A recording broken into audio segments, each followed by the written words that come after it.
अस्सलाम वालेकुम। Team 10 up की तरफ से ये इस कोर्स का लेक्चर 4 है। आप पेन पेपर पेंसिल अपने पास पकड़ लें ताकि आप इंपॉर्टेंट पॉइंट्स को नोट डाउन कर सकें।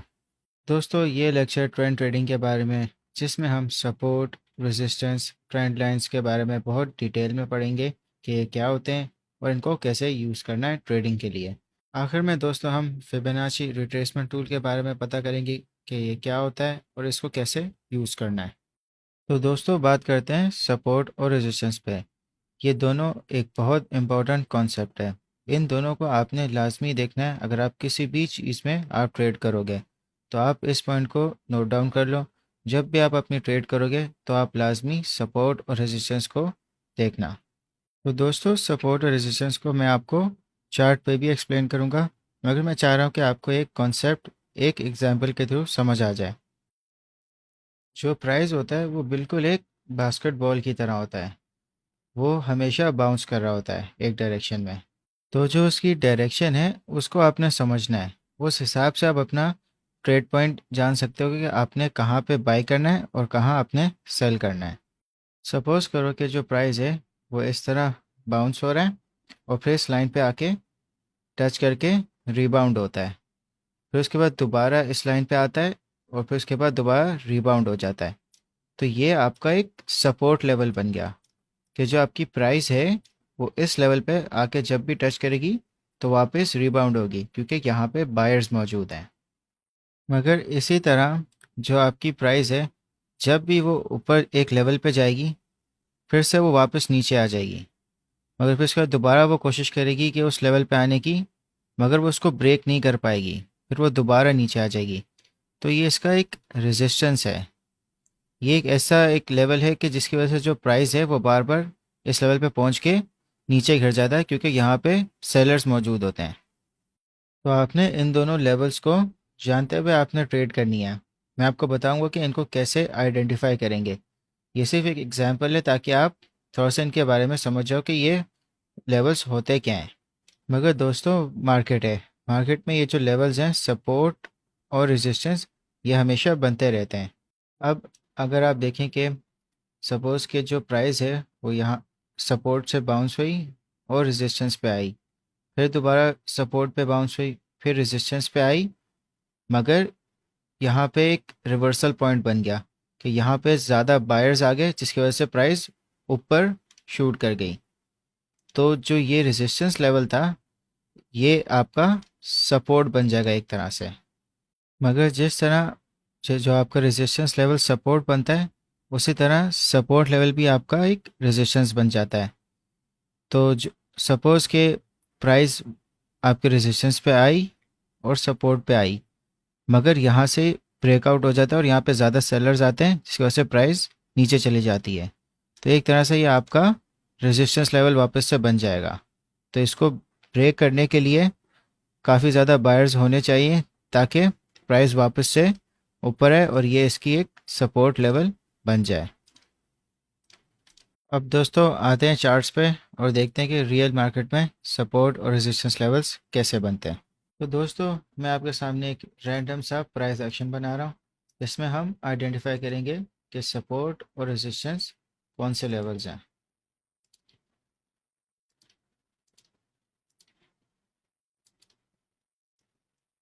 तो दोस्तों, जब भी आप सपोर्ट और रेजिस्टेंस लेवल्स ड्रॉ करोगे तो आपने हमेशा हॉरिजॉन्टल लाइन को सिलेक्ट करना है। ये आपको इस पैनल में मिल जाएगी, हॉरिजॉन्टल लाइन, क्योंकि ये आपको हॉरिजॉन्टल लाइंस एग्जैक्टली बना देगी जो आपको सही से सपोर्ट और रेजिस्टेंस लेवल्स का बताएगी।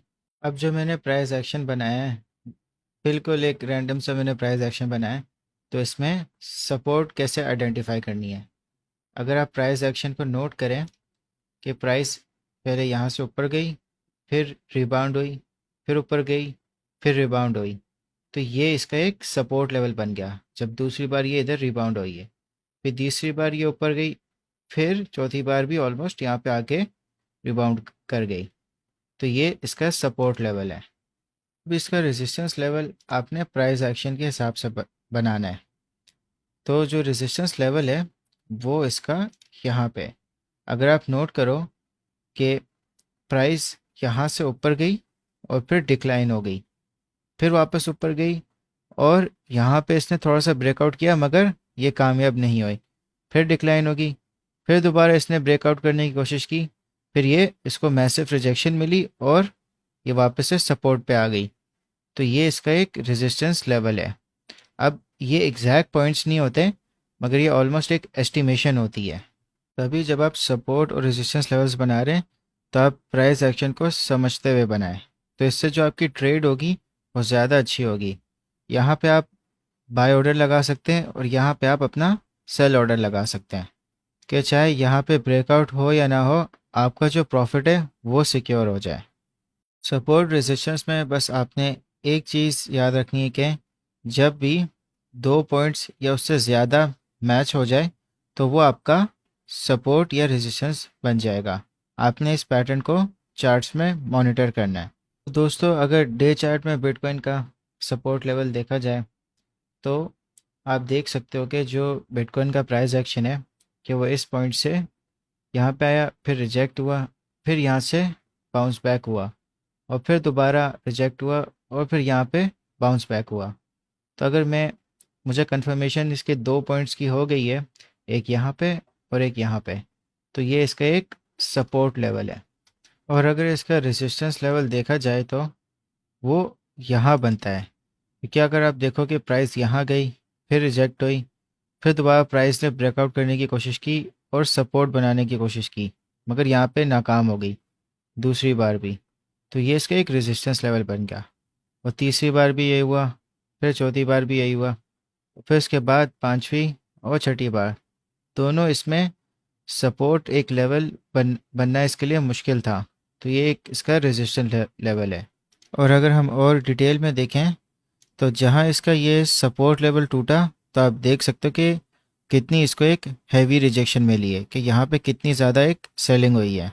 तो अगर मुझे अपना इन सपोर्ट और रेजिस्टेंस लाइंस को कंफर्म करना है तो मैं डे चार्ट पे था, तो मैं इसको 4 आवर चार्ट पे कंफर्म करूँगा, यानी इससे लोअर टाइम फ्रेम में। इतना ज़्यादा भी लो ना रखें कि 30 मिनट्स या 1 आवर। अगर आप डे चार्ट पे करें तो जो सूटेबल है कि आप उसको 4 आवर चार्ट पे करें। तो आप देख सकते हो कि प्राइस एक्शन के जो सपोर्ट आपका लाइन है वो किस तरह 4 आवर चार्ट पे भी बिल्कुल मैच कर रही है और इनकी रेजिस्टेंस भी।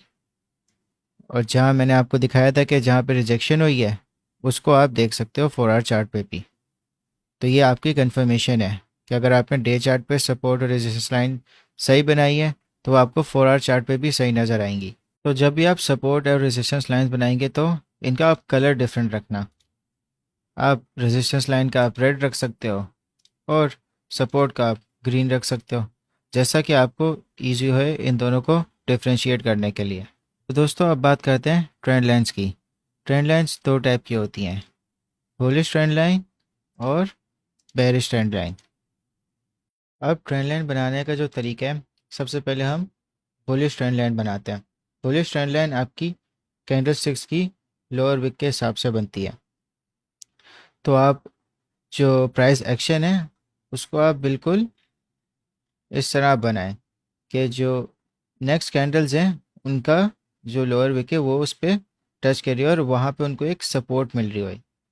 ये इस तरह आपकी एक ट्रेंड लाइन बन गई, बुलिश ट्रेंड लाइन। क्या आप देख सकते हो कि यहाँ से ट्रेंड लाइन बनी है, यहाँ पे इसको सपोर्ट मिली, फिर से इसको यहाँ दूसरी बार सपोर्ट मिली और तीसरी बार यहाँ पे इसको रिजेक्शन मिल गई कि यहाँ से इसका जब ये ट्रेंड लाइन ब्रेक हुई तो यहाँ से इसका डाउन ट्रेंड शुरू हो गया। अब बेरिश ट्रेंड लाइन जो बनानी है वो इस तरह बनती है कि जहाँ पे आपका डाउन ट्रेंड शुरू हुआ है उसका जो अपर विक है आपने उनकी नेक्स्ट कैंडल्स को टच करते हुए आपने बनाना है। तो अगर आप देखें ये इसका एक डाउन ट्रेंड बन रहा है, जब ये वाला प्राइस एक्शन इस ट्रेंड लाइन को ब्रेक करेगा तो वो एक अप ट्रेंड में आ जाएगा। तो जो बेरिश ट्रेंड लाइन होती है वो एक तरह का रेजिस्टेंस एक्ट कर रही होती है कि जब भी प्राइस एक्शन उनको टच करेगा हो सकता है कि वो वहाँ से हैवी रिजेक्शन लेके वापस से डाउन ट्रेंड की तरफ और मज़ीद गिरे। तो ये आपकी बुलिश ट्रेंड लाइन होगी, ये आपकी बेरिश ट्रेंड लाइन होगी। तो दोस्तों, अब बात करते हैं फिबोनाची रिट्रेसमेंट की।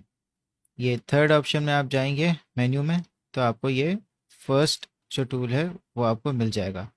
फिबोनाची रिट्रेसमेंट टूल एक टूल है जो आपको सपोर्ट और रेजिस्टेंस लेवल्स आपको बता देता है। आप अगर मैन्युअली बनाओगे तो उसमें थोड़ा बहुत एक्यूरेसी का मसला होता है, मगर फिबोनाची रिट्रेसमेंट टूल आपको काफ़ी रिलायबल सपोर्ट और रेजिस्टेंस लेवल्स बता देता है। अब ये जो इसके ऊपर डिफरेंट ये जो लेवल्स हैं, आप इनको सिर्फ अभी के लिए सपोर्ट और रेजिस्टेंस लेवल समझो। हम इनको बाद में काफ़ी अच्छे से डिस्कस करेंगे अपने नेक्स्ट लेक्चर में, जो फ्यूचरिस्टिक प्राइस एक्शन ट्रेडिंग है, तो उसमें इसको और डिटेल में हम कवर कर लेंगे। अब इसको आपने यूज़ इस तरह करना है कि जो आपको लोएस्ट पॉइंट मिलेगा उसको आप एक हाईएस्ट पॉइंट के साथ मैच करें, जैसे कि आपको इस प्राइस एक्शन में मिल रहा है। ये इसका लोएस्ट पॉइंट था और ये इसका नेक्स्ट हाई बना है, और ये सारे इसके सपोर्ट और रेजिस्टेंस लेवल्स आपको एक तरह से मिल गए। तो जब भी आप इसको यूज़ करोगे तो आपने ट्रेंड लाइन बनानी है इसके लोएस्ट पॉइंट से, जहाँ पे भी आपको ट्रेंड लाइन में सपोर्ट मिल रही हो। ये इसकी एक ट्रेंड लाइन बन गई। ठीक है, इसमें हालांकि आपको थोड़ी सी कुछ विक्स नज़र आएंगी, मगर फिर भी जो आप ट्रेंड देख रहे हो कि एक अप ट्रेंड बन रहा है और यहाँ से इसको एक सपोर्ट मिल रही है। और ये सारे फिबोनाची लेवल्स हैं। अगर आप इनमें देखो कि जो सपोर्ट है वो आपका ये वाला लेवल है, यहाँ पे मार्केट वापस आई, रिबाउंड हो गई, फिर दोबारा वापस यहाँ से रिबाउंड हो गई, तो ये इसका एक सपोर्ट है। और अगर आप इसका रेजिस्टेंस देखो तो ये एक टाइप का आपको रेजिस्टेंस लेवल यहाँ पे मिल गया कि 2 दफ़ा मार्केट ने इसको ब्रेक करने की कोशिश की, मगर इसको ये ब्रेक, फिर फाइनली इसने यहाँ पे ब्रेक कर लिया। तो आप देखो कि इसका ब्रेकआउट कितना अच्छा हुआ। अगर आप ट्रेड करते हैं इन लेवल्स को देखते हुए तो आप इस पॉइंट पे ट्रेड करते हैं। यहाँ पे आप देख सकते हो कि यहाँ पे इसको ट्रेंड लाइन की एक तरह से सपोर्ट भी है और यहाँ पे इसकी एक फिबोनाची लेवल पे भी सपोर्ट है। तो आप यहाँ पे लॉन्ग या यहाँ पे आप स्पॉट पे बाय करते और फिर आप इस लेवल पे जो इसका रेजिस्टेंस लेवल था उस पे आप सेल कर देते और अपना प्रॉफिट यहाँ पे सिक्योर कर लेते हैं। आप इसको रिवर्स में भी यूज़ कर सकते हो कि जो इसका यहाँ पे इसका जो अपर पॉइंट था उसको आप इसके लोअर पॉइंट तक आप लेके गए, फिर आपने ट्रेंड देखा जो इसका ये डाउन ट्रेंड है, उस पर आपने एक ट्रेंड लाइन बना दी, तो ये इस तरह आपकी ट्रेंड लाइन बन गई। तो दोस्तों जैसा आप देख सकते हो कि इस ट्रेंड लाइन के हिसाब से यहाँ पे इसका ब्रेकआउट हो गया, और फिर जो इसके फिब लेवल्स हैं अगर इसको जूम इन करें तो यहाँ पे एक रिटेस्ट हो गया सपोर्ट पे, फिर दूसरा हो गया, फिर तीसरा हो गया, फिर 4 टाइम पे यहाँ पे इसका सपोर्ट ब्रेक हो गया। तो आप फिब लेवल्स के हिसाब से ट्रेडिंग कर सकते हो। तो दोस्तों जब भी आप ट्रेडिंग करो ट्रेंड बेस्ड, तो आप ट्रेंड लाइन, सपोर्ट, रेजिस्टेंस और फिर उसके ऊपर आप फिबोनाची लेवल भी लगाओ। जब आप ये चारों चीज़ों को एक साथ करोगे तो जो आपकी एक्यूरेसी हो जाएगी वो काफ़ी बेहतर हो जाएगी। तो दोस्तों अब मैं आपको टास्क दे रहा हूँ, आप कोई भी 3 चार्ट्स जैसे बिटकॉइन, टेस्ला या कोई भी आपके पसंद का आप चार्ट्स पे ना आप मैनुअली सपोर्ट, रेजिस्टेंस और ट्रेंड लाइन आप बनाओ। 3 चार्ट्स के ऊपर आप बनाओ, फिर उसके बाद आप कोई भी 2 चार्ट्स के ऊपर आप फिबोनाची यूज़ करो और उस पर ट्रेंड लाइन भी आपकी होनी चाहिए। तो ये आपका टास्क है। टोटल आपने मुझे 5 चार्ट्स बना के देने, फिर मैं आपको रिस्पॉन्ड दूंगा कि आपने किस तरह बनाना है और कहाँ आप इम्प्रूवमेंट कर सकते हो।